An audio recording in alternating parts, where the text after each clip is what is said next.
नमस्कार और स्वागत है आप सभी लोगों का। और आज हमारा टॉपिक है मोटर की नेम प्लेट्स। सामने आपके स्क्रीन पे कुछ मोटर्स की नेम प्लेट्स की फ़ोटोग्राफ्स हैं और आज हम पढ़ेंगे इन नेम प्लेट्स को किस तरीके से पढ़ा जाए और कैसे समझा जाए। तो शुरू करते हैं। तो मोटर की नेम प्लेट के ऊपर में सबसे ऊपर जो रहता है मैन्युफैक्चरर अर्थात निर्माता का नाम रहता है कि किस मैन्युफैक्चरर ने उस मोटर का निर्माण किया है। तो भारत में कुछ जो प्रमुख कंपनियां हैं जो मोटरों को बनाती हैं वह हैं BHEL, ABB, marathon, Crompton Greaves, Bharat बिजली और सीमेंस। उसके नेक्स्ट आता है मशीन का नंबर या मोटर का सीरियल नंबर। जो हर कंपनी का सीरियल नंबर अलग अलग स्टैंडर्ड हो सकता है। सीरियल नंबर इसलिए ज़रूरी होता है ताकि उस मोटर का ट्रैक किया जा सके, कितनी मोटर निकली हैं, किस साल में निकली हैं, किस डिवीज़न से निकली हैं। ये सब जानने के लिए ज़रूरी है उस मोटर का या उस मशीन का सीरियल नंबर जो कि हर मोटर के नेम प्लेट्स पे दिया रहता है।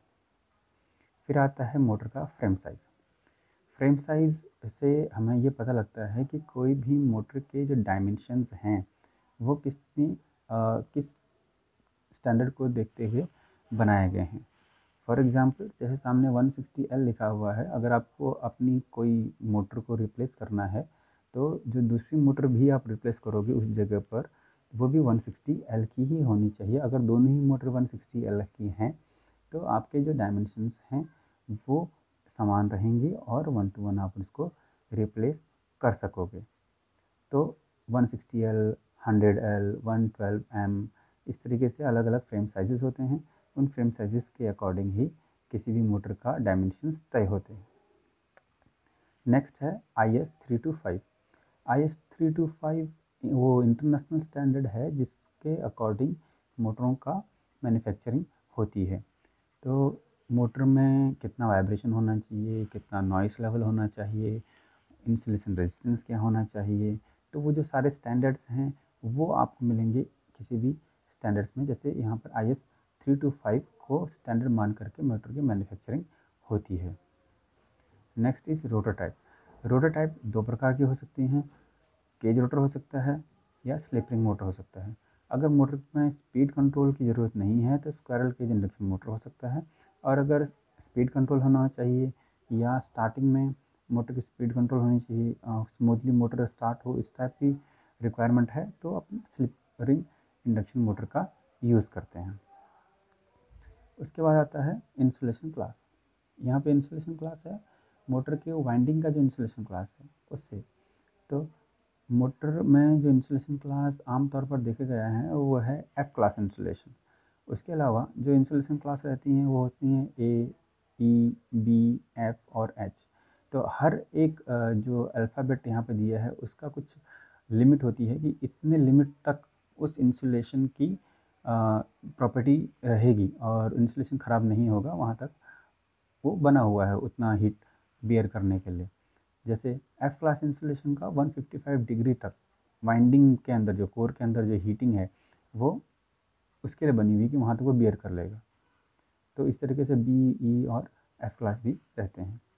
नेक्स्ट आता है एम्बिएंट टेम्परेचर, कि वो जिस सराउंडिंग में उस मोटर का ऑपरेशन होना है वहाँ का एम्बिएंट टेम्परेचर कितना होगा। बाय डिफ़ॉल्ट जो नॉर्मली मोस्टली जो रहता है वो 40 डिग्री रहता है। और अगर कहीं आप किसी ऐसे एनवायरनमेंट में मोटर का यूज़ करना है जहाँ टेम्परेचर ज़्यादा है तो एज़ पर रिक्वायरमेंट भी मैन्युफैक्चरर्स बनाती हैं, वो हो सकता है 50 डिग्री भी हो। Next is temperature rise. Temperature rise वो टेम्परेचर है बियॉन्ड एम्बिएंट टेम्परेचर, कि कितना उस मोटर का टेम्परेचर राइज कर सकते हैं। जैसे अगर 50 डिग्री टेम्परेचर है, 50 डिग्री टेम्परेचर को 70 डिग्री और राइज हो सकता है, माने 120 डिग्री तक उस मोटर का रन कर सकते हैं अगर नॉर्मल कंडीशन में। अगर कोई अबनॉर्मलिटी नहीं है तो यहाँ तक कि मोटर सस्टेन कर सकती है। नेक्स्ट आता है weight of motor. Weight of motor इसलिए ज़रूरी है कि अगर आप किसी मोटर को शिफ्टिंग कर रहे हो कहीं तो आपको पता होना चाहिए कि मोटर का वेट कितना है, तो आपको कितने साइज़ का स्लिंग लगेगा, बेल्ट लगेगा, या कैसे आप उसको शिफ्ट करोगे, कितना वेट रहेगा। अगर छोटी मोटर होता है तो इसमें पूरा पूरा मोटर का वेट रहता है। अगर जैसे जैसे मोटर का साइज़ बढ़ जाता है तो मोटर के साइज़ यहाँ पे अलग अलग भी आपको देखने को मिलता है कि रोटर का वेट कितना है, मोटर का वेट कितना है, कूलर का वेट कितना है, इस तरीके से आपको यहाँ पे वेट मिलता है। फिर है माउंटिंग। माउंटिंग मीन्स मोटर किस तरीके से माउंट की गई है। ये इसकी भी अलग अलग स्टैंडर्ड्स रहते हैं। जो कॉमन स्टैंडर्ड होते हैं वो फुट माउंटिंग, जिसको B3 के नाम से भी जाना जाता है शॉर्ट फॉर्म में, या वर्टिकल माउंटिंग, जो वर्टिकल फ्लैंज माउंटिंग जो V1 के नाम से जाना जाता है, या फुट एंड फ्लैंज माउंटिंग जो B35 के नाम से जाना जाता है। इस तरीके से एक पूरी लिस्ट है जो माउंटिंग के स्टैंडर्ड्स को बताती हैं। नेक्स्ट है बेयरिंग। बेयरिंग भी मोटर के नेम प्लेट के बाहर में ही लिखा रहता है मोस्ट ऑफ द टाइम। बहुत ही कम टाइम ऐसा होता है जहाँ पे मोटर के बेयरिंग का डिटेल नहीं होता है। तो मोटर के नंबर्स अगर नेम प्लेट पे लिखा हुआ है, बेयरिंग का नंबर लिखा हुआ है नेम प्लेट पे, तो इजीली हम पता कर सकते हैं कि अगर कभी आपका बेयरिंग ख़राब हो रहा है तो उसको किस नंबर की बेयरिंग से रिप्लेस करना है। Next is lubrication hour. तो हर जो मैन्युफैक्चरर रहता है वो ये रेकमेंड करता है कि कितने आवर्स के बाद, कंटिन्यूस रनिंग आवर्स के बाद आपको उसका लुब्रिकेशन करना चाहिए, री करना चाहिए, ताकि जो उसकी बेयरिंग है उसका लाइफ बनी रहे और ज़्यादा से ज़्यादा टाइम अनइंटरप्ट होकर के, कोई ख़राबी होकर के चले। तो वो भी आपको मोटर के नेम प्लेट के ऊपर मिल जाएगा। Kilowatt rating. Kilowatt rating normally kilowatt rating रहता है ये मोटर के ऊपर कि इसकी पावर कितनी है, कितनी क्षमता उसकी है, वो हो गया अपना किलोवाट रेटिंग।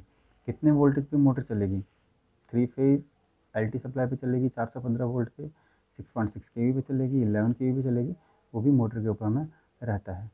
कितने पावर के लिए कितना करंट वो मोटर खींचेगी, ओवरलोड की सेटिंग कितने आप रखोगे, तो वो आपको पता लगेगा उसके मोटर के करंट रेटिंग से।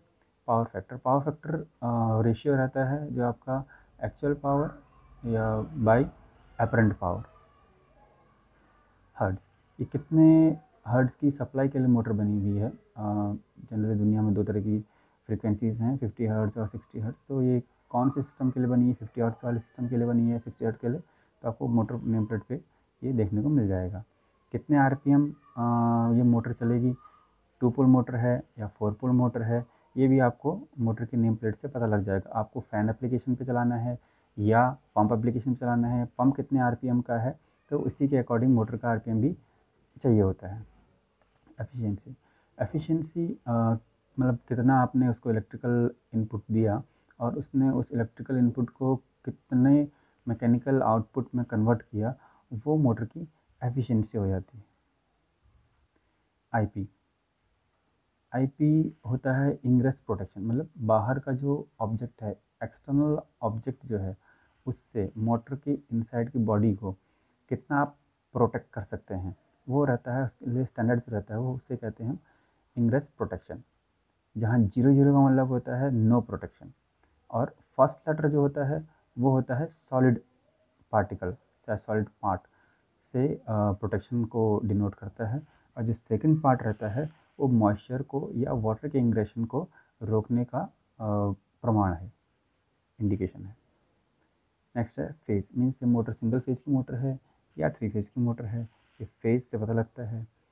मोटर का कनेक्शन टाइप क्या है, कोर का, वाइंडिंग का, स्टार कनेक्टेड है या डेल्टा कनेक्टेड है, ये हमें पता लगता है मोटर के कनेक्शन से। और ड्यूटी साइकिल। ड्यूटी साइकिल का मतलब है कि मोटर कंटिन्यूस रनिंग है या इंटरमिटेंट, यानी कि रुक रुक के चलाने वाली मोटर है। अगर मोटर के ऊपर में कुछ भी नहीं लिखा है तो ये बाय डिफ़ॉल्ट समझा जाए कि वो कंटिन्यूस रनिंग मोटर है। किसी स्पेशल केस की अगर मोटर है तो उसके ऊपर में कुछ ना कुछ लिखा हुआ ज़रूर होगा, S2, S3, S4, तो वो इंटरमिटेंट मोटर रहती है जिसको आप कंटिन्यूस रनिंग नहीं कर सकते हैं। तो आज के लिए इतना ही। Thank you very much. सुनने के लिए अच्छा लगे तो लाइक कर दीजिएगा। Thank you so much.